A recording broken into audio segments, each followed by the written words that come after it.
할렐루야. 오늘은 성령 강림 후 6번째 주일이자 교사 헌신 예배로 드리는 주일입니다. 다 함께 묵도하시면서 살아계신 하나님을 영과 진리로 예배하겠습니다.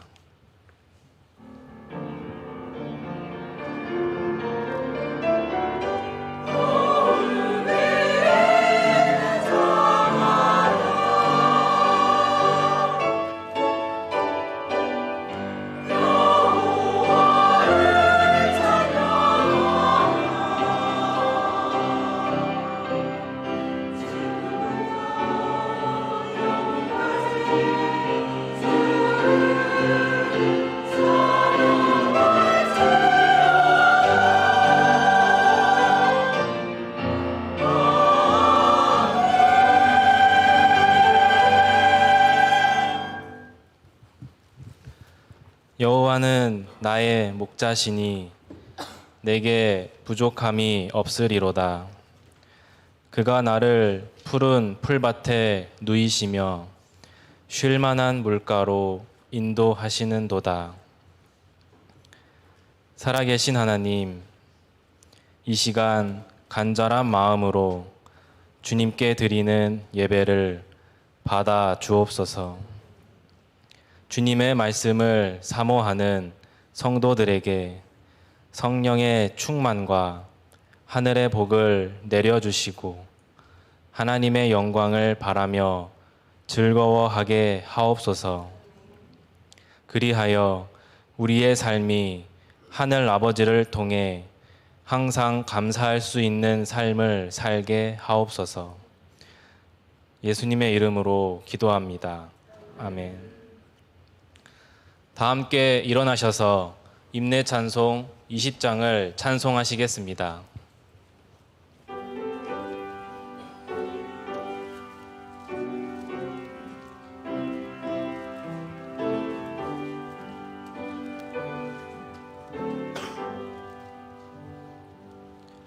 큰 영광 중에 계신 주 나 찬송합니다.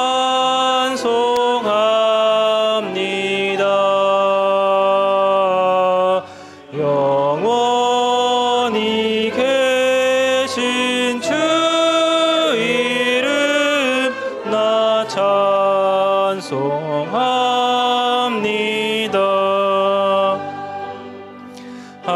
한없이 크신 능력을 나 찬송합니다.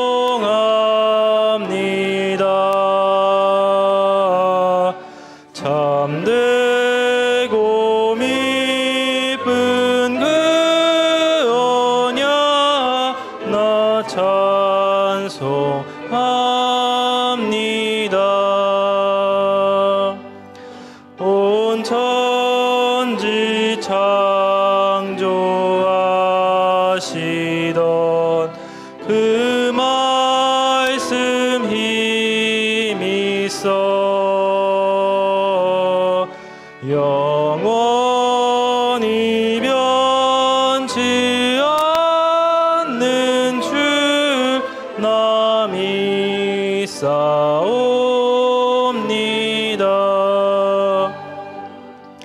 그 온유하신 춤성 날 불러주시고 그 품에 품어주시니 나 찬송합니다.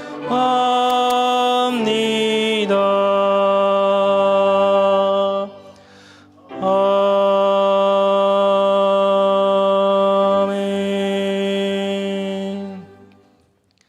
다 함께 고백의 기도를 드리겠습니다. 사랑의 하나님, 진리를 향한 우리의 발걸음을 멈추지 말게 하옵소서. 주님의 말씀이 삶의 길잡이가 되게 하옵소서. 그리하여 혼돈과 불안의 시대 속에서도 흔들림이 없는 믿음으로 살게 하시고 어려운 여건 속에서도 주님의 은혜와 능력으로 사명을 감당하게 하옵소서. 우리의 영과 육을 복되게 하시는 주님의 자녀입니다. 아멘. 사랑하는 교우 여러분, 축복의 말씀을 들으십시오. 내 백성이 다 의롭게 되어 영원히 땅을 차지하리니 그들은 내가 손으로 만든 것으로서 나의 영광을 나타낼 것인즉 그 작은 자가 천명을 이루겠고 그 약한 자가 강국을 이룰 것이라. 때가 되면 나 여호와가 속히 이루리라. 아멘.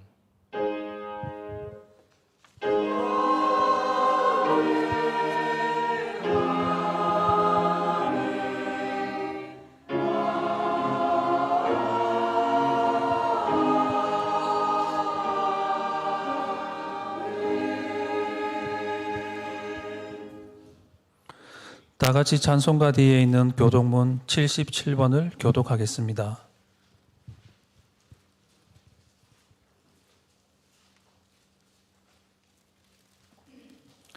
하나님이 세상을 이처럼 사랑하사 독생자를 주셨으니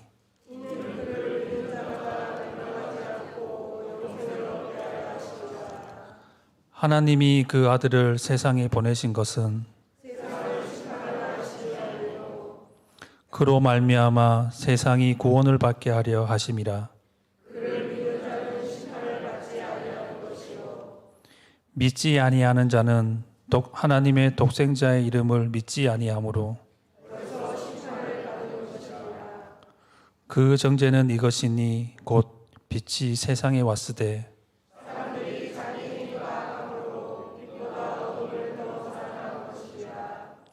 악을 행하는 자마다 빛을 미워하여 빛으로 오지 아니하나니 진리를 따르는 자는 빛으로 오나니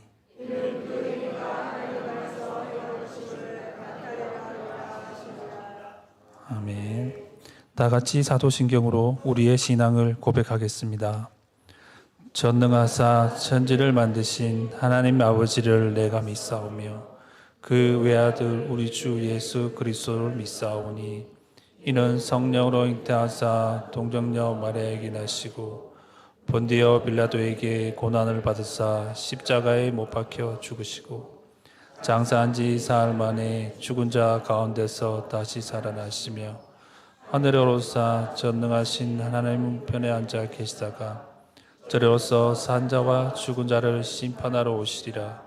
성령을 믿사오며 거룩한 공예와 성도가 서로 교통하는 것과 죄를 사하여 주시는 것과 몸이 다시 사는 것과 영원히 사는 것을 믿사옵나이다. 아멘.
다 함께 찬송가 197장을 찬송하겠습니다.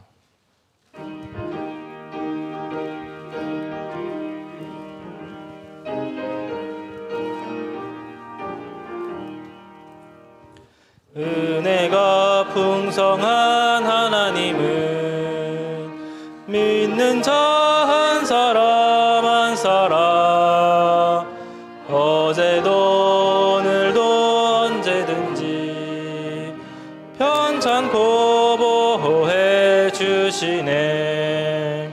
주여 성령의 은사들을 오늘도 내리어 주소서. 성령의 뜨거운 불길로서 오늘도 충만케 하소서.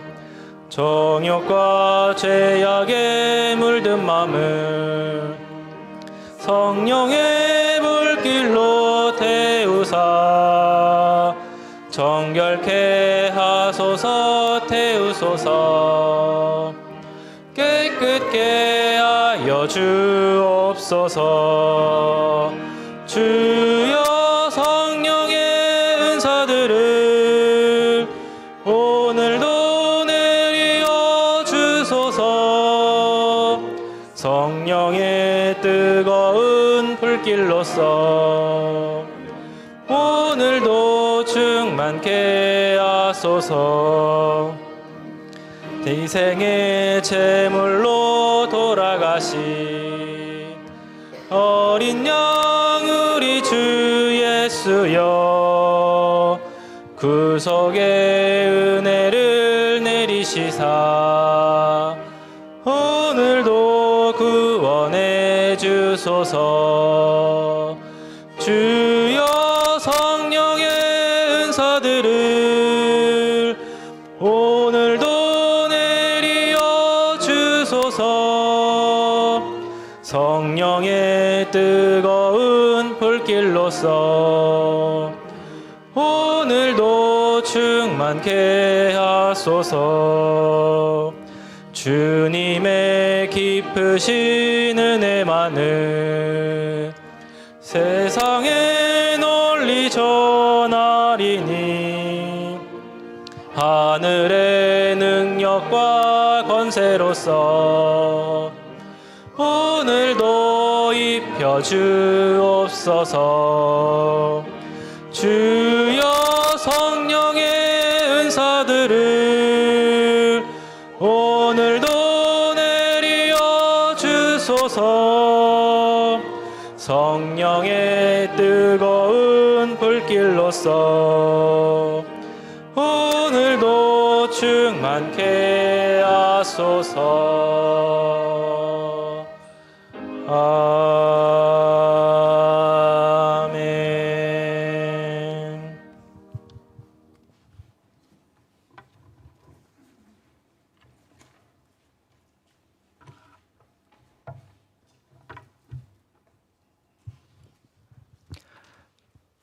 다 함께 기도하시겠습니다. 너는 말씀을 전파하라. 때를 얻든지 못 얻든지 항상 힘쓰라. 범사의 오래 참음과 가르침으로 경책하며 경계하며 권하라. 아멘. 만물을 창조하시고 주관하시는 하나님 아버지께 찬송과 경배를 드립니다. 한 주간도 지켜주셨다가 교회로 온라인으로 예배 자리로 인도해 주시니 감사합니다. 예배드리는 자녀들 모두 축복하여 주시옵시고 하나님을 만나는 귀한 은혜의 시간, 기쁨과 감사가 넘치는 복된 시간 되게 도와주시옵소서. 하나님 아버지, 먼저 저희들의 죄를 고백합니다.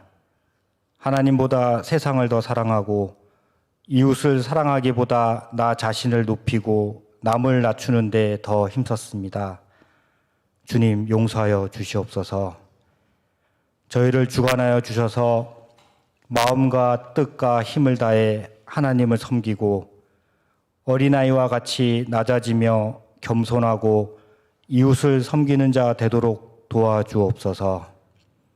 그리하여 저희를 통해 주님이 증거되며 주님의 복음과 사랑을 전하는 자녀에게 인도하여 주시옵소서.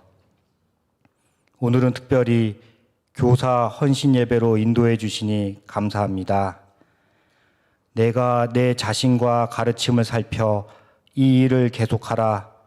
이것을 행함으로 내 자신과 내게 듣는 자를 구원하리라. 아멘. 저희 교사들에게 주님을 증거하며 말씀을 전하는 소명을 주셔서 감사합니다.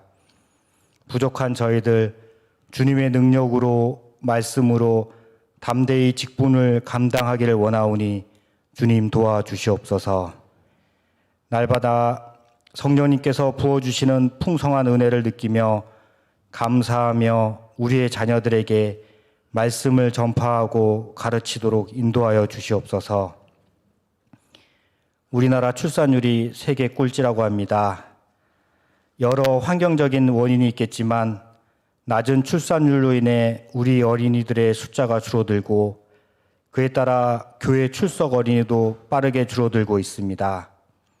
그러나 하나님, 어린이의 숫자보다 우리 어린이들, 우리 자녀들이 하나님에 대한 사랑과 믿음이 커져가기를 원합니다. 빠르게 변하고 발전하는 세상 속에 불변의 참된 진리이신 하나님 아버지를 우리 자녀들이 경외하며 말씀에 순종하기를 원합니다. 주님 도와주시옵소서. 이번 주부터 유치부를 시작으로 여름 성경학교와 수련회가 진행됩니다.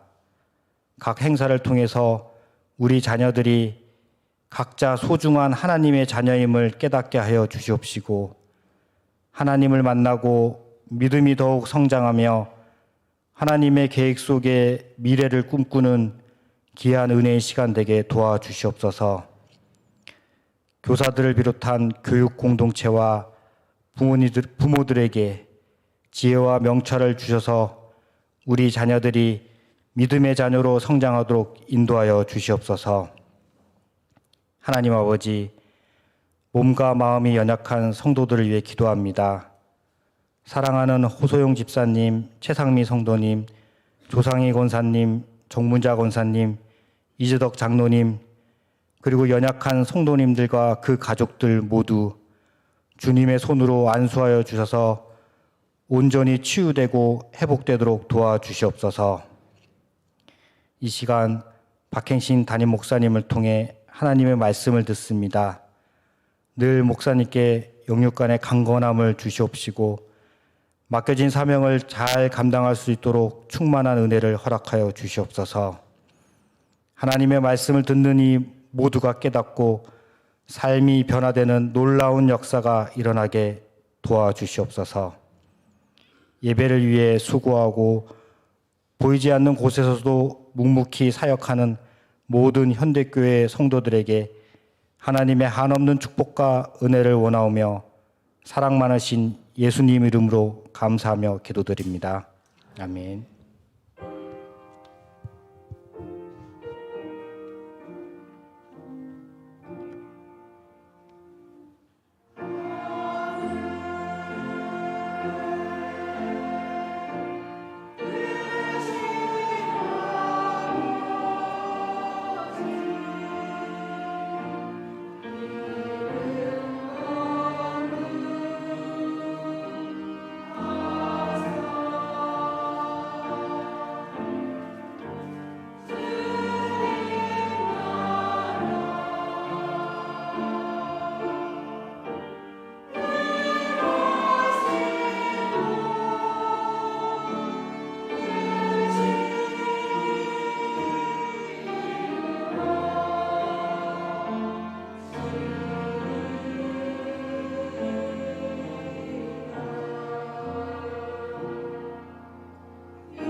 오늘 하나님께서 우리에게 주시는 말씀은 출애굽기 3장 5절에서 10절입니다.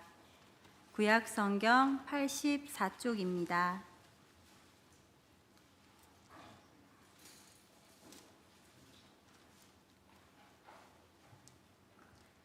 하나님이 이르시되 이리로 가까이 오지 말라. 내가 선 곳은 거룩한 땅이니 내 발에서 신을 벗으라. 또 이르시되 나는 내 조상의 하나님이니 아브라함의 하나님, 이삭의 하나님, 야곱의 하나님이니라. 모세가 하나님 배웁기를 두려워하여 얼굴을 가리매 여호와께서 이르시되 내가 애굽에 있는 내 백성의 고통을 분명히 보고 그들이 그들의 감독자로 말미암아 부르짖음을 듣고 그 근심을 알고 내가 내려가서 그들을 애굽인의 손에서 건져내고 그들을 그 땅에서 인도하여 아름답고 광대한 땅, 젖과 꿀이 흐르는 땅, 곧 가나안 족속, 헷 족속, 아모리 족속, 브리스 족속, 히위 족속, 여부스 족속의 지방에 데려가려 하노라. 이제 가라. 이스라엘 자손의 부르짖음이 내게 달하고 애굽 사람이 그들을 괴롭히는 학대도 내가 보았으니 이제 내가 너를 바로에게 보내어 너에게 내 백성 이스라엘 자손을 애굽에서 인도하여 내게 하리라. 이는 살아계신 하나님의 말씀입니다. 아멘.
다 함께 평화의 인사를 나누겠습니다. 주님의 이름으로 평화를 빕니다.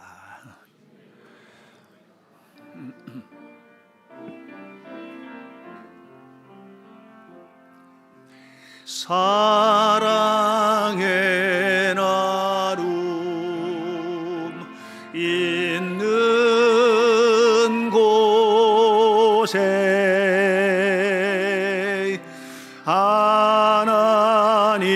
하나님께서 계시도다.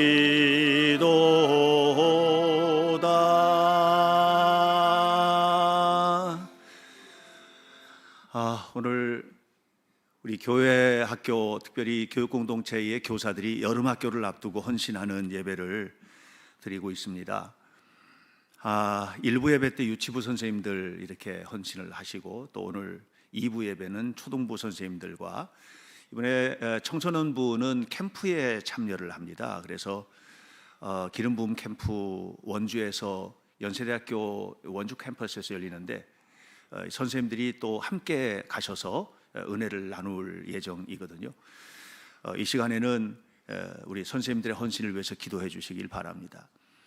유치부 1부 예배 때 보니까 제가 참 마음이 고맙기도 하고 아프기도 하고 그랬거든요. 아프신 분들이 참 많으셨어요. 1부 예배 때 유치부 선생님들, 허소영 집사님 지금 암 투병 중에 있는 거 아시죠?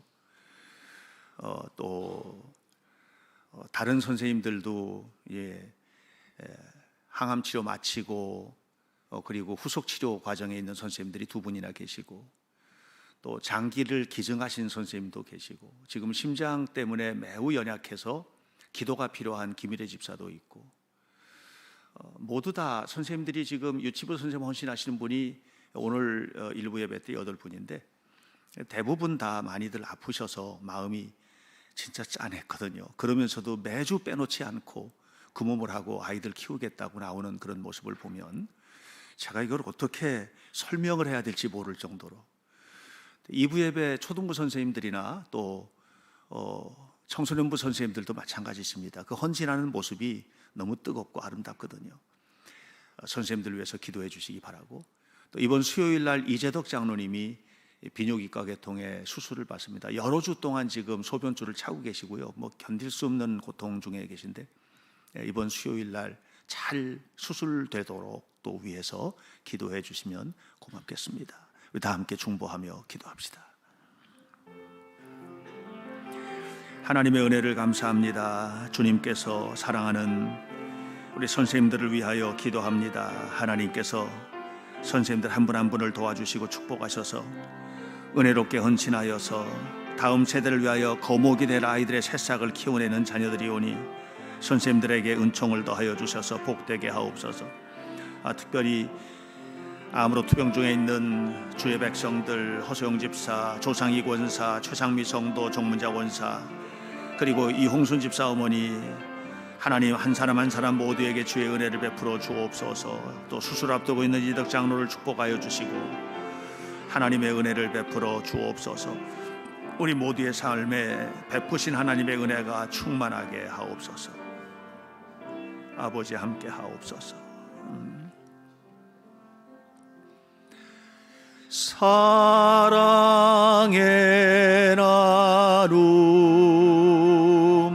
있는 곳에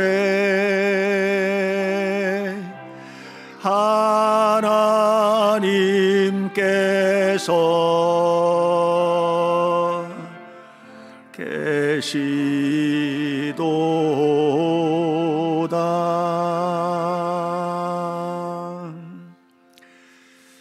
할렐루야. 네. 한 명을 소개하려고 합니다. 민간인으로서의 마지막 날을 보내고 있는 김현찬 군. 내일 군대 입대하거든요. 자리에서 잠깐. 자, 내일부터 가서 이제 나라를, 저 팔뚝이 보이시죠? 네, 저 팔뚝으로 지킬 겁니다. 박수로 축복해 주시기 바랍니다. 네, 감사합니다.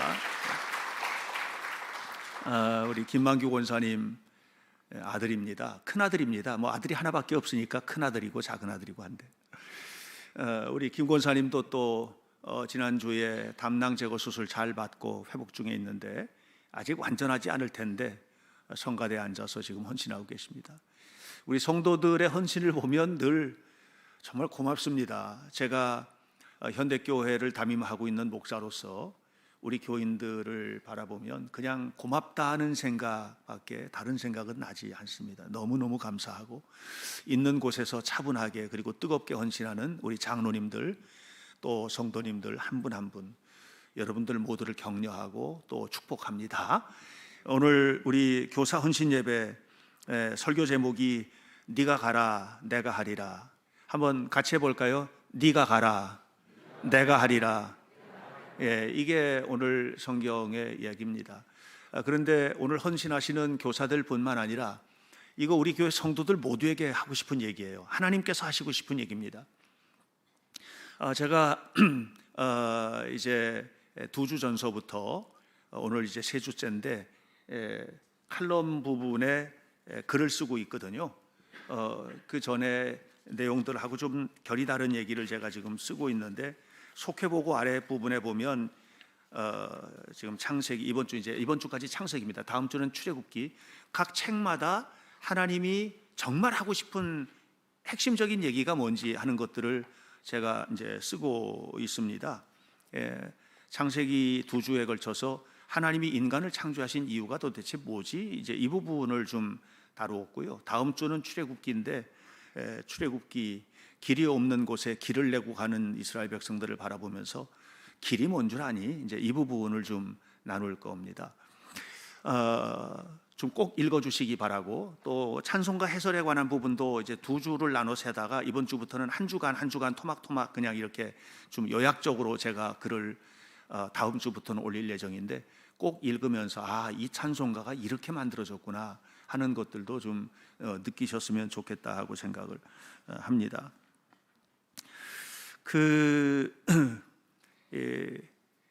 네가 가라 내가 하리라. 이 말씀은 하나님께서 하실 것에 대한 확신을 가지고 있는 사람들에게는 이 보물과 같은 보배로운 말씀이거든요. 하나님이 살아계심을 모르는 사람들은 이 고백 못합니다. 그런데 하나님이 살아계심을 믿는 사람들은 이 고백을 할 수밖에 없습니다. 내가 하는 모든 길, 내가 가는 모든 삶, 그 속에서 나는 하나님 앞에 순종하고, 그리고 하나님은 나를 통해서 일하신다. 그리고 그 일은 반드시 목적을 이룬다.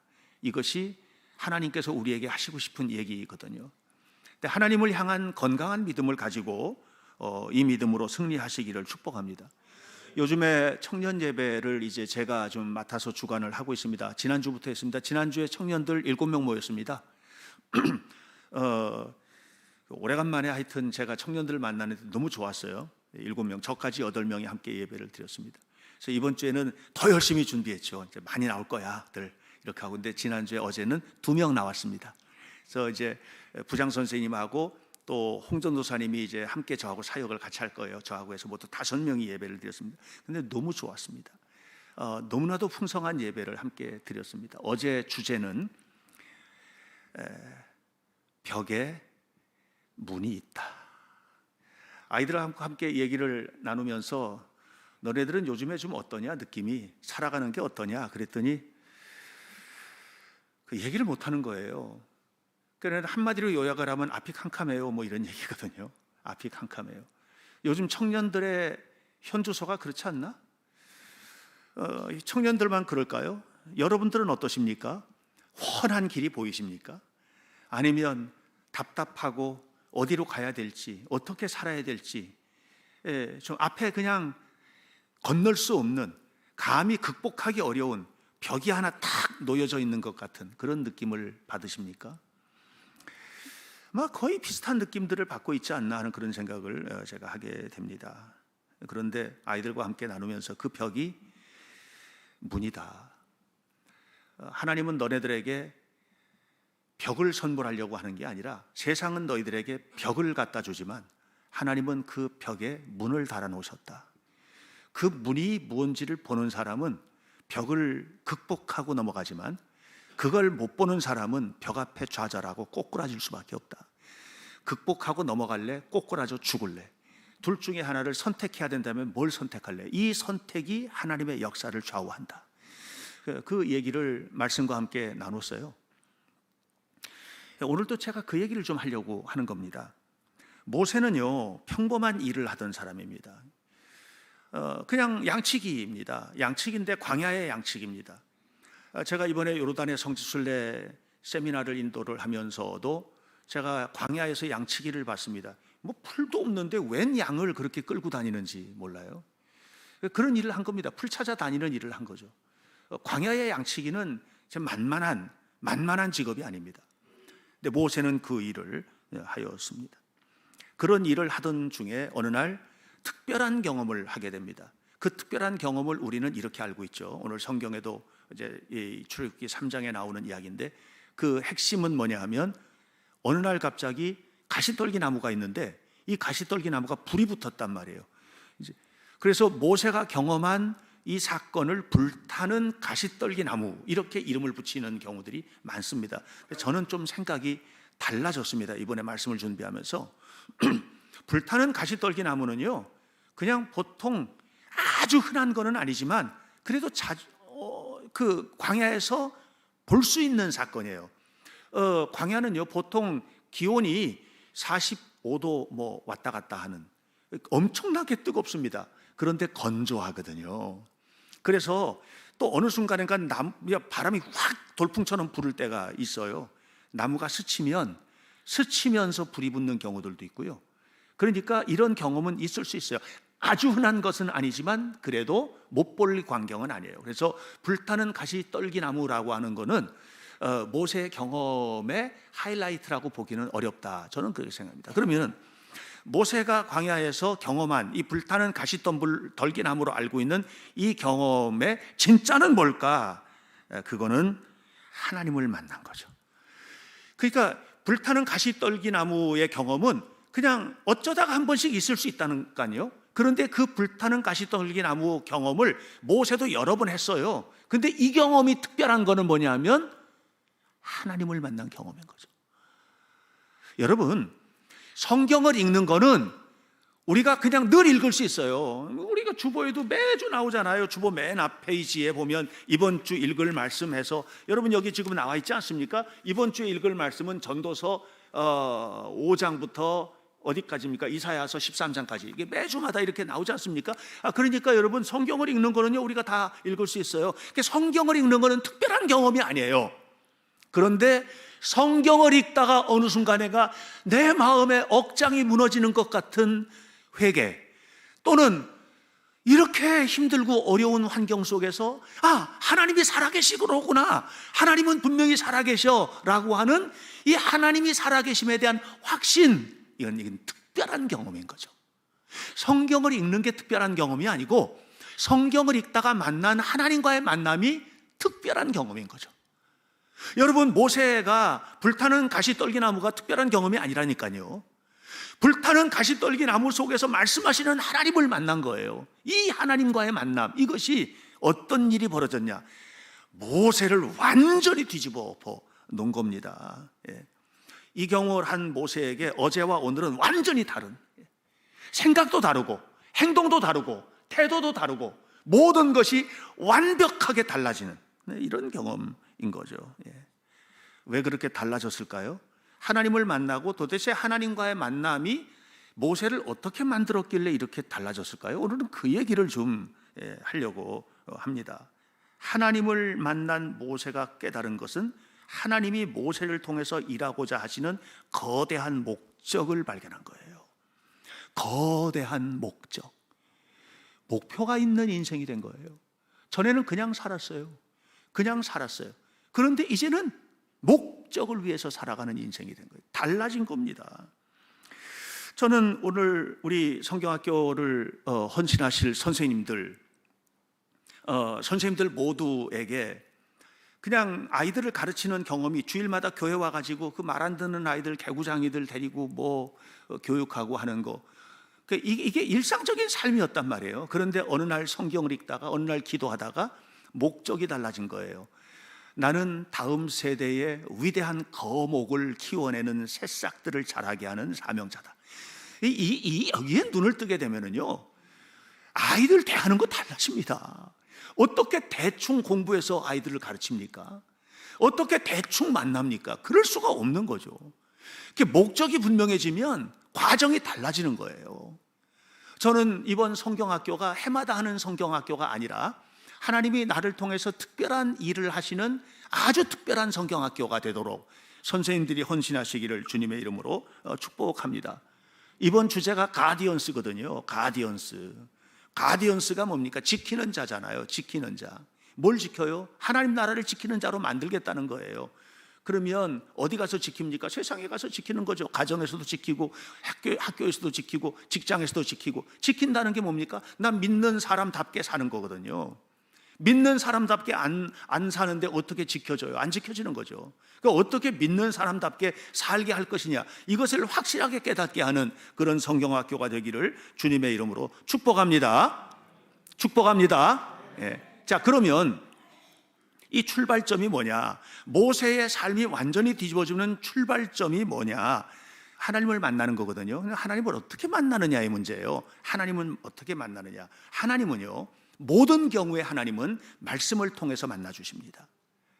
여러분들이 알아야 될 게 있어요. 제가 제 서재에 가면 간증책들이 진짜 많거든요. 간증책들이 참 많은데 그것들을 읽다 보면은 뭐냐, 어떤 사람은 병에 걸렸다가 구원을 받고, 어떤 사람은 사업이 완전히 망했다가 하나님께서 열어주시는 축복을 경험하고 등등, 하여튼 하나님을 만난 경우, 어떤 사람은 기도하다가 방언을 받고 등등, 이런 얘기들이 쫙 펼쳐지거든요. 그런데 여러분들이 아셔야 돼요. 어떤 사람이 암에 걸렸다가 아니면 어떤 정말 몹쓸 병에 걸렸다가 고침받았다, 그러면 아무것도 안 하고 있다가 어느 날 교회 나왔는데 갑자기 그렇게 벌어집니까? 아니에요. 그거는 사건의 하이라이트에서 나타나는 현상이에요. 어떤 사람이 기도하다가 방언을 받았다, 그러면 아무것도 안 하다가 어느 날 교회 나왔는데 앉아서 기도하는데 몇 마디도 기도하려도 안 했는데 그냥 방언이 터집니까? 그게 아니거든요. 계속 기도하다가 어느 순간인가 그가 경험하게 되는 특별한 경험의 하이라이트에서의 경험이거든요. 그러면 이 사람들로 하여금 기도하게 하고, 또 병에 걸렸거나 또는 사업이 무너졌거나 가정의 문제가 됐거나 어떤 삶의 문제가 됐거나 하는데, 이런 고통스러운 삶의 환경, 이렇게 힘들고 어려운 환경, 그 속에서 그 하나님 앞에 끊임없이 기도하고 끊임없이 헌신하고 끊임없이 나아가도록 하는 과정들이 있었잖아요. 과정들이 쭉 있었잖아요. 네. 그 과정은 어떻게 가능하도록 했을까? 약속을 믿고 기도하도록 하는 하나님의 은혜인 거예요. 그러니까 찾아 들어가면 거기서는 뭐가 있느냐면, 하나님께서 이미 말씀을 통해서 끊임없이 그를 두들기신 거예요. 하나님께서 말씀을 통해서 계속해서. 그러니까 모세가 하나님을 만났을 때 하나님께서도 모세에게 그냥 목적을 보여주시고 뭔가 특별한 거를 미리 얘기한 게 아니라 제일 먼저 하셨던 얘기가 6절에 나와요. 이렇게 얘기합니다. 나는 네 조상의 하나님이다. 아브라함의 하나님, 이삭의 하나님, 야곱의 하나님이다. 이렇게 말씀을 하세요. 내가 네 조상의 하나님이다. 이 얘기는 뭐냐면, 내가 너희 조상들과 했던 약속을 기억해라, 이 얘기예요. 내가 네 조상들하고 했던 약속을 기억해라. 아브라함에게 했던 약속, 이삭에게 했던 약속, 야곱에게 했던 약속을 기억해라, 이 얘기예요. 다시 말하면 무슨 얘기예요? 하나님의 말씀을 기억하라는 거예요. 하나님을 말씀을 붙든 사람이 약속을 붙드는 거예요. 저는 성경은 어떤 책이냐? 하나님의 약속으로 가득한 책이에요. 창세기부터 요한계시록까지 그 속에는요, 무수한 약속이 있어요. 이 약속을 내 것으로 만드는 사람은 어떤 사람이냐면 약속을 믿는 사람이에요. 성경은 참고도서가 아니에요. 참고도서라도 좋아요. 성경을 인생의 참고도서로 합시다. 참고도서라도 좋아요. 그러면 그 참고도서가 이끄는 대로 따라가세요. 여러분, 성경은요, 얼마나 많은 약속들이, 풍성한 약속들이 그 속에 담겨 있는지 모릅니다. 모든 약속이 담겨 있습니다. 가정에 대한 약속, 건강에 대한 약속, 믿음에 관한 약속, 경제에 대한 약속, 마음에 관한 약속, 인간관계에 대한 약속, 우리의 삶의 미래에 관한 약속, 이런 약속들이 그 안에 가득 차 있는데, 그 약속이 아브라함에게 하신 약속이 아니고요, 성경은 시간과 공간을 초월해서 나에게 주신 약속이란 말이에요. 이걸 아는 사람은 그냥 있을 수가 없어요. 이걸 아는 사람은 붙들고 기도하는 거예요. 뜨거운 마음으로 기도하는 겁니다. 왜? 그 약속을 내 것으로 만들어야 되니까. 그 속에서 경험되는 특별한 경험, 우리는 그 열매만 보면서 저분은 진짜 하나님이 축복하셔서 큰 부자가 되셔서 거기까지 오기까지 얼마나 많은 벽들을 통과해야만 했을까요? 거기까지 오기까지 얼마나 많은 좌절감들을 경험해야 될까요? 우리는 결과만 보지 과정은 모르잖아요. 여러분들도 똑같이 마찬가지입니다. 하나님은 말씀을 통해서 만나는 겁니다. 그래서 여러분들이 성경을 읽는다는 것은 뭐냐면 약속을 내 것으로 만드는 과정이에요. 여러분들의 하나님의 약속을 여러분들 것으로 만드는 뜨거운. 그런데 우리가 하나님의 약속을 내 약속으로 받기보다는 체념하는 경우도 너무 많은 체념을 해요. 체념이 뭡니까? 가진 게 없다는 거예요. 배운 것도 없다는 거예요. 건강도 진짜 허접하다는 거예요. 우리가 이런 상태에서 뭘 하겠냐? 아무리 둘러봐도 붙잡을 수 있는 끈앞풀이 없다는 거예요. 그러면 그때 이제 체념하는 거거든요. 작년에 위대한 신앙인 한 분이 돌아가셨어요. 여자분이에요. 그분은 뇌성마비예요. 태어날 때 자칫 좀 의사가 잘못하는 바람에 뇌를 다치게 되고요. 그 바람에 온 몸이 그냥 성한 데가 없이 돼버렸어요. 자기 혼자는 걷지도 못하고요. 자기 혼자는 먹지도 못하고요. 자기 혼자서는 소대변도 못하고요. 완전히 그런 사람이 됐어요. 그러니까 죽고 싶은 거예요. 근데 죽고 싶어도 자기 혼자 죽지도 못해. 이게 이 여자의 상황이에요. 16살 때 이 소녀가 하나님을 만났는데, 하나님을 만나면서 그 소녀의 입에서 나왔던 기도는 무엇이냐면 원망 어린 기도예요. 하나님이 계시다는 걸 알겠는데 하나님이 계시다면 어떻게 이렇게 나를 내버려 둘 수 있냐, 원망하는 거예요. 늘 원망을 했어요. 그러다가 16살 때 하나님을 말씀 속에서 구체적으로 만나는 경험을 합니다. 하나님이 진짜 살아계시다는 걸, 나 같은 사람도 사랑하신다는 걸 알게 되는 거예요. 그러면서 이렇게 고백합니다. 나 가진 재물 나 남이 가진 지식 없어도, 나 남에게 있는 건강 있지 않으나, 그래서 나는 체념할 수밖에 없고 좌절할 수밖에 없는 상황이지만, 나 남이 못 본 것을 보았고, 나 남이 듣지 못한 음성 들었고, 나 남이 받지 못한 사랑 받았고, 나 남이 모르는 것 깨달았네. 이 16살에 이 깨달음, 이 하나님과의 만남을 경험한 거예요. 송명이. 그리고 60살 환갑이 지나서 돌아가셨는데, 이 60살 환갑이 돼서 돌아가시기까지 학교를 다녔습니까? 무슨 공부를 했습니까? 그런데 하나님을 구체적으로 만나고 이 머리가 열려버리니까 이 속에 부어주시는 은혜가 얼마나 큰지, 행동으로 할 수 있는 건 하나도 없는데 그냥 입으로 열면 찬송이 나오고 시가 나오고, 그 송명희 씨가 만든 시가요, 얼마나 아름다운 시들이 많은지 모릅니다. 외국 사람들에게도 엄청나게 많은 영향을 끼쳤고요. 이렇게 16살에 하나님을 만나고 60살에 만 60살에 돌아가시기까지 하나님 앞에 그렇게 산 거예요. 어떻게 만났어요?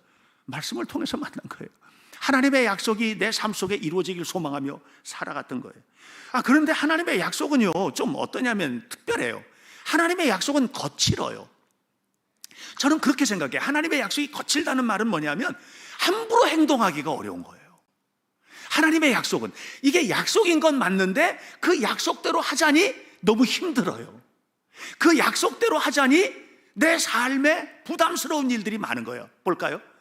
지금 앞에 홍해가 있어요. 모세와 이스라엘 백성들이 애굽에서 나와서 가는데 홍해가 있어요. 홍해가 엄청 깊고요. 그건 그냥 건널 수 있는 땅이 아닙니다. 그냥 무슨 건너는 시내 같은 그런 곳이 아니에요. 엄청 크고 넓고 그런 땅이죠. 근데 하나님이 말씀하세요. 모세야, 손을 앞으로 펼쳐라. 그리고 홍해를 건너라. 아니, 이거 어떻게 건너라? 여러분 생각해 보세요. 이렇게 얼토당토 않는 말이 없는 거예요. 너무 거칠지 않습니까? 그렇잖아요. 이게 바로 하나님께서 우리에게 약속하신 거예요. 그래서 이 약속을 믿기가 진짜 힘들어요. 여러분들이 이 하나님의 약속을 그대로 믿고 그대로 따라가는 것이 너무 어려워요. 그러니까는 약속을 믿지 못하고, 약속을 믿지 않으니까 행동하지 않고, 행동하지 않으니까 하나님의 열매를 받아먹지 못하고, 하나님의 열매를 받아먹은 경험이 없으니 여러분 주변을 돌아보는 것처럼 교회는 다니는데 신앙은 시원치 않은 이런 신앙생활을 할 수밖에 없는 겁니다. 그런데 여러분 아십니까? 약속을 믿고 그 약속대로 행동하는 사람에게 하나님의 축복은 거침이 없습니다. 모세가 손을 내밀고 이스라엘 백성들이 홍해에 발을 내놨을 때 홍해가 갈라졌습니다. 거침이 없는 하나님의 성취입니다. 하나님의 약속은 뭐냐면은 여리고성을 돌면은 무너질 거라는 거예요. 함성을 지르면. 너무 거칠죠. 여리고성은요, 그냥 칼과 창으로 싸워서 무찔러야 되는 성인지, 그걸 그냥 돌면서 소리쳐서 무너질 땅이 아니지 않습니까? 그런데 그 약속을 지키는 이들에게는 하나님이 거침없이 그 성을 무너뜨려 주셨죠. 여러분, 하나님의 약속은 거칩니다. 그러나 하나님의 약속은 거침이 없습니다. 이 약속이 여러분의 것이 되시기를 주님의 이름으로 축복합니다. 이 약속에 대한 분명한 의식을 가지고 하나님이 살아계시다는 것을 믿게 되면, 그러면 뭐가 생기냐? 인생의 목적이 흔들림이 없이 돼요. 자기가 왜 살아야 되는지 목적이 생기는 거예요. 하나는 그걸 하나로 딱 모으면 하나님의 영광을 위해서 이렇게 말할 수 있습니다. 그러나 이걸 가지쳐서 쫙 펼쳐놓으면 어떤 사람은 예술에, 어떤 사람은 뭐 교육에, 어떤 사람은 영적인 뭐 어떤 성직에, 어떤 사람은 예능 체육에, 어떤 사람은 이 일에, 어떤 사람은 저 일에, 수많은 일들이 있죠. 그런데 그 일이 해도 되고 안 해도 되는 일이 아니라 하나님께서 나에게 주신 분명한 목적, 분명한 사명, 분명한 은혜의 길이라고 확신하게 되는 거죠. 하나님 만난 사람의 특징이에요. 모세는 광야에서 살았어요. 광야는 별 볼일 없는 곳입니다. 그러니까 맨날 눈앞에 불타는 광야만 보이고, 매일 그 속에서는 뭐냐면 좌절감, 낙심, 좌절감, 낙심. 여러분 마음속에 좌절감, 낙심이 있다면 모세하고 똑같은 곳에 살고 계시는 거예요. 광야예요, 광야. 광야예요. 매일 잘 먹고 잘 살고, 요즘에 뭐 못 사는 사람이 어디 있어요? 대한민국 사람 쳐놓고 거의 대부분 다 좋은 집들에 사시지 않습니까? 크고 작고 간에. 그럼에도 불구하고 이 속에 좌절감과 낙심이 가득 차 있다면 여러분들은 광야에 계신 겁니다. 광야입니다. 거기가 모세하고 똑같은 겁니다. 그런데 하나님을 만난 모세는 달라졌습니다. 똑같은 광야인데 목적이 있는 거예요. 목적이 분명해진 거예요. 그 목적이 뭐냐면 출애굽기 3장 7절로부터 9절까지 나오는 겁니다. 하나님께서 말씀하시는 거예요. 내가 내 백성 이스라엘 백성이 광야에서 애굽에서 고통받는 걸 내가 봤다. 내가 이 백성을 해방하려고 하는데 너를 통해서 하고 싶다. 내가 너가 그 일을 짊어져라. 근데 그걸 모세가 짊어지는 거예요. 그건 현실적인 문제입니다. 그러니까 모세야, 너 이제 너의 목적은 예수 잘 믿다가 죽어서 천국 가는 것이다. 이런 그냥 막연한 목적이 아니고, 이건 매우 구체적이지만 그것은 먼 훗날 되어질 일이죠. 우리가 죽은 다음에. 그런 얘기가 아니고 현실 속에서 하나님이 이루고 싶은 일이 목적이 된 거예요. 현실적인 거예요. 이건 매우 현실적인 거예요. 배고픈 사람에게 빵을 갖다 주고 병든 사람이 고쳐지고 문제가 있는 사람의 문제가 해결되는 것이 현실이잖아요. 이스라엘 백성의 문제는 뭐냐면 노예 생활하는 건데, 노예 생활에서 해방되는 거가 현실적인 거거든요. 이걸 네가 해라, 이 얘기를 지금 하고 있는 겁니다. 하나님께서 아브라함과 이삭과 야곱에게 약속하신 겁니다. 이 백성을 민족으로 만들겠다고 하는 것. 그리고 이제 이 백성이 민족으로 되는 과정에서 한 사람을 또 쓰시는데 그게 모세인 겁니다. 모세를 통해서 하나님께서 이 백성을 민족으로 해방해서 이제는 애굽 땅에서 가나안 땅으로 옮겨놓고 거대한 민족을 만들겠다고 하는 겁니다. 여러분, 성경에 결정적인 두 가지 주제가 있다고 저는 생각을 하는데, 결정적인 두 가지 주제 중에서 첫 번째, 첫 번째, 그건 뭐냐 하면 하나님의 약속입니다. 하나님은요, 성경 안에 엄청난 약속을 주셨는데 누구를 위한 약속이냐? 모세나 다윗이나 다니엘이나 이게 아니고 여러분에게 주신 약속입니다. 이 약속을 여러분에게 주신 약속으로 냉큼 받아드시기를 축복합니다. 크게 아멘 하세요. 할머니들 아멘 열심히 하기로 약속했잖아요. 크게 목이 터지도록 아멘 하세요.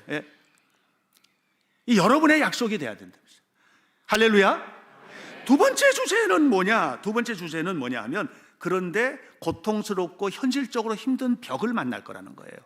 근데 그 벽을 네 힘으로 뚫고 가기 어려우니 너는 최선을 다해서 살아라. 이게 최선을 다해서 살아라. 내가 너와 함께 하리라. 이게 주제예요. 어디든지 나오는 주제잖아요. 구약 성경에도 그렇고, 부활하신 예수님께서 올라가시면서, 하늘로 올라가시면서 뭐라, 세상 끝날까지 내가 너희와 어떻게 하겠다? 함께 하리라고 그랬잖아요. 그게 두 개 주제예요. 하나님이 약속하시고 이 약속을 붙들고 움직이는 사람과 함께 하시고 해결되는 거예요. 이것이 성경의 두 가지 주제예요. 그러니까 이 약속이 이루어진, 다시 말하면 내 인생의 소중한 하나님의 목적을 이루는데, 이 목적을 이루는 데 있어서 중요한 두 가지가 있는데, 하나는 네가 가라, 내가 하리라 이겁니다. 약속을 이루는데 그냥 하나님이 나 그냥 가만히 앉아있으면 이루는 게 아니라, 네가 가라, 네가 행동하라. 이게 행동의 문제입니다. 그냥 마음속으로 믿는다라고 하는 막연한 문제가 아니고 행동의 문제입니다. 네가 행동해라. 그 행동 속에 내가 가리라. 이렇게. 자, 신기하죠? 오늘 출애굽기 3장에 보면 7절로부터 9절까지 신기한 얘기가 나옵니다. 잘 보셔야 돼요. 무슨 얘기를 하냐면 이렇게, 내가 내 백성 이스라엘이 이집트에서 노예 생활하는 것을 알고 그들이 거기서 고통받는 것도 보고 내가 다 알고 다 보았다. 이렇게 말씀하면서, 그러면서 8장 앞부분에 보면 뭐라고 그래요? 내가 가서 그들을 구원해야 되겠다. 이렇게 얘기하죠. 주어가 누구예요? 나가 누구예요? 하나님이죠. 하나님이에요. 그러면 하나님이 가셔서 하시면 돼요. 하나님이 가셔서 하시면 된다니까요. 그런데 10절 보세요. 10절 뭐라고 그래요? 10절 시작하는 부분 같이 읽어요. 시작. 크게 읽어요. 시작. 누구한테 가라는 거예요? 누구한테 가라는 거예요? 누가 가라는 거예요? 지금 누구에게 얘기하는 거예요? 모세에게. 모세야 네가 가라 이 말이에요. 하나님 뭘 말씀하셨잖아요. 예? 내가 내 백성의 고통도 보고 내 백성의 어려움도 보고 내가 다 봤다. 그러니 내가 그들을 이제 구원해야 되겠다. 그러니까 네가 해라. 이게 웃기잖아요. 예? 웃기잖아요. 이게 엄청난 역사입니다. 우리가 이 사실에 대한 비밀을 깊이 알아야만 합니다. 다시 바꿔 말하면 하나님께서는요 어떻게 움직이시느냐 하면 나를 통해서 움직이신다는 얘기를 하는 거예요. 사실 모세가 가서 해야 될 일은 뭐냐면 거대한 벽과 같은 바로를 만나는 일이에요. 바로는 최강입니다. 람세스 2세는요 이집트 역사상 최고의 군주입니다. 엄청나게 강한 사람입니다. 이 람세스 2세 네가 가서 만나라는 거예요. 그러면은 모세가 할 일은 뭐예요? 가서 만나는 일이에요. 여러분이 할 일은 뭐예요? 가서 행동하는 일이에요. 직장 생활 열심히 하는 일이에요. 부부가 서로 사랑하며 사는 일이에요. 여러분에게 주어진 역할들 최선을 다하는 일이에요. 하고 있는 모든 것들, 교회 안에서 사명이든 뭐든 최선을 다하는 일이에요. 이것이 할 일이에요. 그런데 그 일의 결실은 하나님이 맺게 하시겠다는 겁니다. 자 보세요. 모세가 람세스 2세를 찾아갔어요. 그런데 그 앞에서 무슨 일이 벌어지느냐? 모세 지팡이가 막 뱀이 됐다가 나일강에 피가 막 흐르게 됐다가 메뚜기 떼가 막 날라와가지고 온 경작물을 다 누가 했어요? 하나님이 하신 거예요. 모세가 한 게 아니고요. 모세는 뭐 했어요? 하나님의 말씀을 전하기만 한 거예요. 그러니까 간 거는 누가 갔어요? 모세가 갔어요. 한 거는 누가 했어요? 하나님이 하셨어요. 이걸 여러분들이 깨달으셔야 돼요. 이걸 깨달은 사람이 그렇게 살아요. 이걸 깨닫지 못하면 그냥 지식으로만 알아요. 그런 일이 있었다더라. 진짜 있었을까? 그러나 이걸 아는 사람은 그렇게 살죠. 이렇게 사는 사람은 열매를 보게 되는 것을 기억하시기를 바랍니다. 결국은 우리가 알아야 될 것은 뭐냐 하면 출애굽기는 모세라는 위대한 사람이 했던 일을 말하는 것이 아니고 출애굽기에서 하고 있는 얘기는 뭐냐면 하나님의 말씀에 따라 순종한 한 사람이 그 사람이 하나님의 말씀을 따라 움직였을 때 그 속에서 하나님이 어떤 일을 하셨는가 이것에 관한 이야기를 하고 있는 겁니다. 자, 교사들 얘기합시다. 오늘 교사들 헌신하시잖아요. 네가 가라. 어디로 가요? 아이들을 가르치는 자리로 가라. 그런데 하나님의 약속이 이루어지는 과정은 쉽지가 않아요. 뭐 일상생활도 있고 해야 될 일도 있고 여러 가지 일상생활에 많은 것들이 있죠. 그런데 하나님은 말씀하세요. 그거 잠깐 내려놓고 네가 가라. 그러면 뭐 하겠다는 거예요? 내가 하리라. 무슨 일을 하겠다는 거예요? 그들을 거목으로 만드는 일은 내가 할 거다. 너는 가서 아이들을 가르쳐라. 그 아이들을 만들어가는 일은 내가 할 거다. 이거예요. 부모에게 얘기합니다. 저녁마다 자식들 머리에 손 얹고 기도하는 부모님 계십니까 혹시? 계세요? 다 큰 자식이라도 침대 머리에서 그냥 아니면 안에서 뭐 하고 있는지 모르는데 부모가 아이 방 앞에서 문에 손을 얹고 기도하시는 분 혹시 계십니까? 네가 해라. 그건 내가 할 게 아니잖아. 네가 해라. 그러면 그 기도의 응답은 내가 줄게. 이게 하나님의 얘기죠. 자 보세요. 직장에 가요. 직장에 가서 직장 일을 해요. 하나님이 대신 여러분 직장 일 안 해주세요. 최선을 다해서 해라. 그 속에서 오해도 있고 힘든 일도 있고 5만 가지 일들이 다 있죠. 직장생활 행복하게 하는 사람들이 손꼽아 보면 별로 없는 것 같아요. 너무 힘들게 하셔요. 얘기 들어봐도. 그래도 네가 해라. 그 열매는 내가 맺게 해줄게. 이 하나님의 약속입니다. 믿으시기를 주님의 이름으로 축원합니다. 그러니까 여러분들이 모세처럼 하셔야 돼요. 근데 우리는 너무 소심해서, 하나님의 약속은 너무 거칠어서 우리는 그대로 살아가기가 힘들고 어려운 거예요. 그럼에도 불구하고 그 길을 따라가는 것이 축복의 열매를 거두는 것임을 기억하시기를 주의 이름으로 축원합니다. 하나님의 위대한 능력을 경험하게 될 것입니다. 누구에게? 알고 있는 여러분에게 아니라 행동하는 여러분에게. 행동하는 여러분에게. 꿈이 있어요. 꿈을 꿔요. 꿈꾸는 사람에게 이루어지는 것이 아니라 꿈을 향해 달려가는 사람에게 하나님 역사하시는 겁니다. 꿈은 다 꾸죠. 꿈 안 꾸는 사람 어디 있어요? 제가 우리 아이들에게도 말합니다. 꿈은 황당무계하게 꿔라. 크게 꿔라. 어마어마하게 꿈을 꿔라. 그리고 큰 꿈을 꿨으면 큰 고난이 다가올 거다. 그 큰 고난이 뭐예요? 엉덩이에 진물 나도록 공부하는 것도 큰 고난이에요. 예. 남들은 다 나가 놀고 유튜브 보는데 엉덩이에 진물 나도록 공부하는 거, 이거 엄청난 고난이죠. 큰 고난이 다가오는 거예요. 왜? 꿈 때문에. 꿈 때문에. 꿈 때문에. 우리 성도들이 하나님의 기적을 보고 싶습니까? 그러면 여러분 신앙생활도 힘드실 거예요. 잘해야 되니까.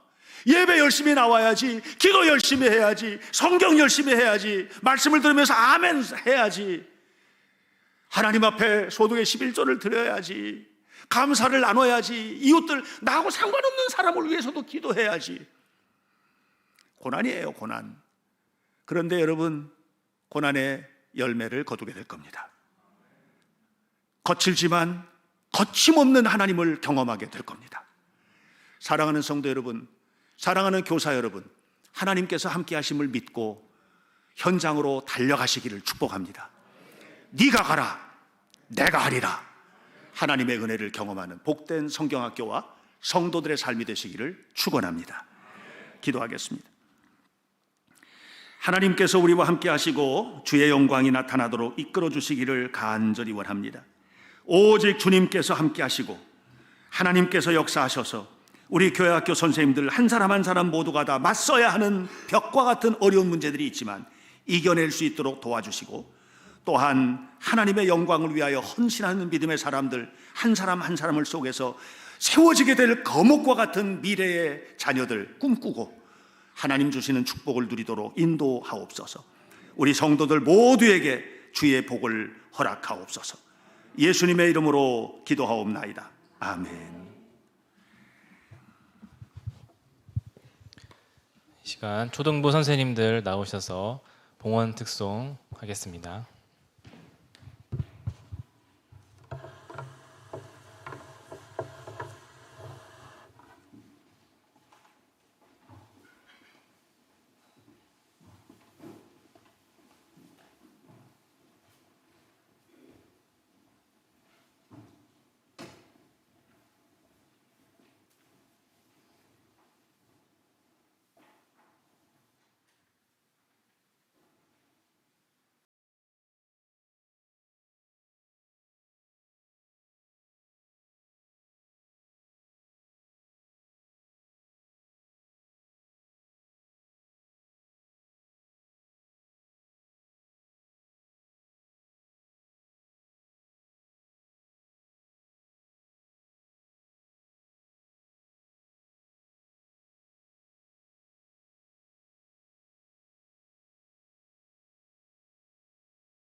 저도 앵콜을 불렀는데요. 막 이것밖에 아는 게 없나 봅니다. 네, 너무 잘하셨죠? 다시 한번 박수합니다.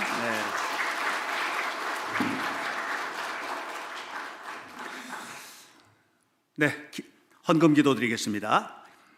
하나님 아버지 감사합니다. 살아계신 하나님께서 주시는 은혜를 따라 행동하는 거룩한 헌신, 우리 교회학교 선생님들 이 헌신을 받아주시고 아름답게 헌신할 때에 하나님의 주시는 놀라운 축복, 거침없이 열어주시는 길, 그 길을 보게 하시고 그리고 그 길 속에서 자라나는 아이들, 그 아이들 때문에 열리는 미래가 아름답도록 축복해 주옵소서. 하나님 앞에 헌금하였습니다. 정성껏 드린 예물을 주님께서 기쁘게 받아주시고 또한 드린 손길마다 복을 내려 주옵소서. 예수님 이름으로 기도하옵나이다. 아멘. 네, 오른손 들고 하나님의 이름을 찬양합니다. 할렐루야. 네, 서로 옆에 분들하고 인사 나누십시오.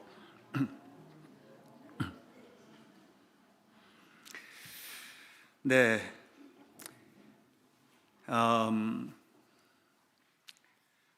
예배 드리면서 이제 은혜 받는 지점들이 다 다르리라고 생각합니다. 어떤 분들은 성가대가 찬양할 때 은혜를 깊이 받는 분도 있고, 또 어떤 분들은 대표 기도하시는 분들 그 기도 소리를 들으면서 은혜 받는 분도 있고, 또 어떤 이들은 찬양하다가 은혜를 받기도 하고, 또 어떤 사람은 설교를 듣다가 은혜를 받기도 하고, 이렇게 은혜 받는 지점들은 다 다르다고 생각합니다. 근데 은혜를 받는 거는 마음에 감동하는 거하고는 좀 다릅니다.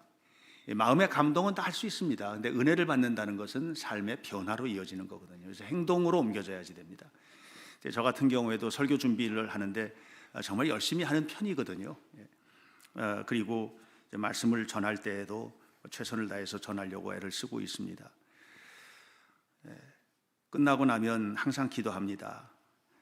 듣기만 하지 말고 행동으로 옮겨질 수 있도록 우리 성도들 도와달라고 그런 기도를 합니다. 여러분들 모두가 다 거룩한 행동을 통해서 열매를 거두시기를 축복합니다. 몇 가지 말씀을 좀 드리겠습니다. 이제 이번 토요일부터 유치부 성경학교가 시작이 됩니다. 아이들 키우는 거는 교회에서만 하는 게 아닙니다. 이제 가정에서 거의 대부분의 일들이 이루어집니다. 학교에서도 하지만 가정에서 만나는 부모와 사이에서의 교육이 정말 중요하거든요. 부탁드립니다. 자녀들을 위해서 기도해 주시기 바랍니다. 자녀들을 위해서 기도하세요. 제가 그냥 괜히 한 소리가 아니고요. 아이들 요즘은 그렇더라고요. 애들 방문 열고 들어가는 것도 쉽지가 않은 집들도 있대요. 다 큰 아이들은. 그러면 문 밖에 손잡고도 기도할 수 있지 않습니까? 왜 못합니까? 그걸 눈물 흘리면서. 하나님께서 거두실 겁니다. 아이들은 야단치는 대로 크지 않습니다. 절대로 야단치는 대로 안 큽니다. 야단치면 삐뚤어 갑니다. 애들 때는 듣습니다. 조그만 때는 다 듣거든요. 근데 조금만 크면 반항심이 커집니다. 절대적으로. 그때는 부모 말 안 듣고요. 어떻게 못합니다. 아이를 어떻게 못해요. 이제 오늘 교회학교 헌신 예배를 하는 날이라 제가 이런 말씀도 드리는 거예요.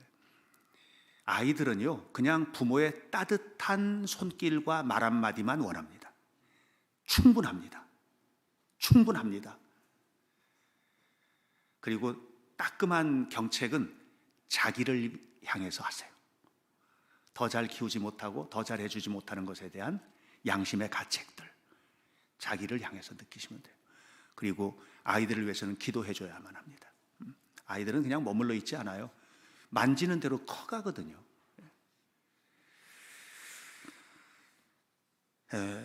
어떻게 하나님께서 이런 얘기도 하게 하시는데 다 이유가 있을 것이라고 저는 생각을 합니다. 어쨌든 하나님의 은혜가 여러분 가운데 풍성하시기를 축복합니다. 이번 토요일부터 성경학교가 시작된단 말이에요. 그래서 아이들 좀 보내주시고요. 제가 다음 주에는 이제 금요일부터 초등부 성경학교입니다. 아이들 보내주세요. 이웃집 아이들도 보내주세요. 좀 보내주세요. 지난주부터 청년의 예배를 제가 함께 시작을 했습니다. 지난주에 7명 나왔고 어제 2명 나왔습니다. 저는 그거 중요하지 않고 중요한데 더 중요한 게 있습니다. 하여튼 아이들과 만나서 하고 싶은 얘기가 제가 많습니다. 좀 안에 불을 좀 질러주고 싶은 마음이 커요. 그래서 아이들 좀 보내주세요.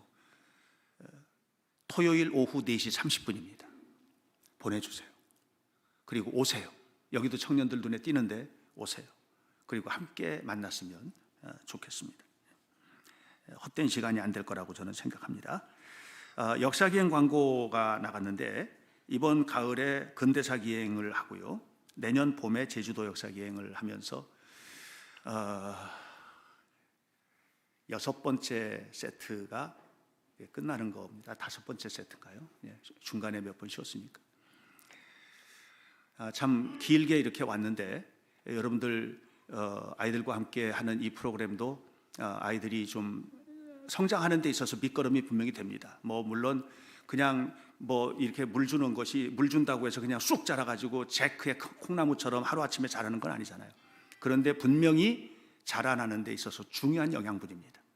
그래서 하나님 앞에 그렇게 저도 기도하고 있으니까 함께 해주시기 바라고, 제주도 기행을 미리 이렇게 한 것은 제주도는 그냥 만만하지가 않아서 비행기 제주도 갈 때도 저는 그냥 메이저 항공, 대한항공이나 아시아나항공이나 이렇게 태워서 가거든요. 왜냐하면 그래도 잘 관리가 되는 항공기를 타고 가야 안전해서 그렇게 저는 합니다. 그래서 이제 그런 부분들을 이렇게 저렇게 전부 다 챙기다 보면 미리 예약해야 될 부분들이 많습니다. 그래서 이제 얘기하면 바로바로 신청하실 수 있도록 했으면 좋겠고요. 그다음에 이번 수요일 날 이재덕 장로님 수술 받습니다. 수술 잘 마치시도록 여러분들 위해서 기도해 주시기를 바랍니다.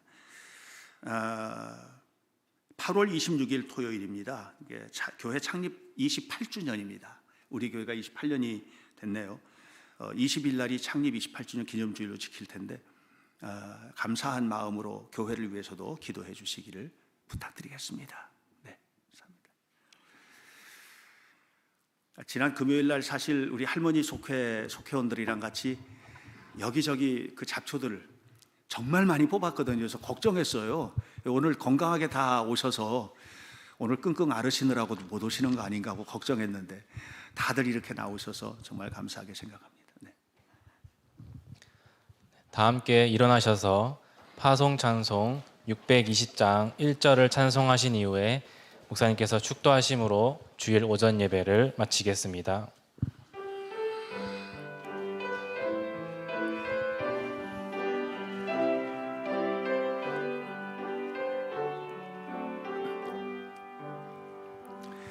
여기에 모인 우리 주의 은총 받은 자여라. 주께서 이 자리에 함께 계심을 아노라. 언제나 주님만을 찬양하며 따라가리니 시험을 당할 때도 함께 계심을 믿노라. 이 믿음 더욱 굳세라. 주가 지켜주신다. 얻은 맘에도 주의 밝은 빛 인도하여 주신다. 이 믿음 더욱 굳세라. 주가 지켜주신다. 얻은 맘에도 주의 밝은 빛 인도하여 주신다.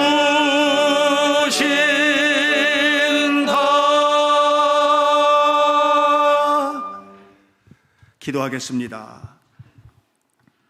지금은 우리 구주 예수 그리스도의 크신 은혜와 하나님 아버지의 무한하신 사랑과 성령의 교통하심이 헌신하는 선생님들, 삶 속에 거룩한 목적을 가지고 하나님의 말씀에 순종하며 행동하는 믿음의 사람으로 승리하는 열매를 거두기 원하는 성도 한 사람 한 사람 위에 이제로부터 영원토록 함께 하시기를 축원하옵나이다.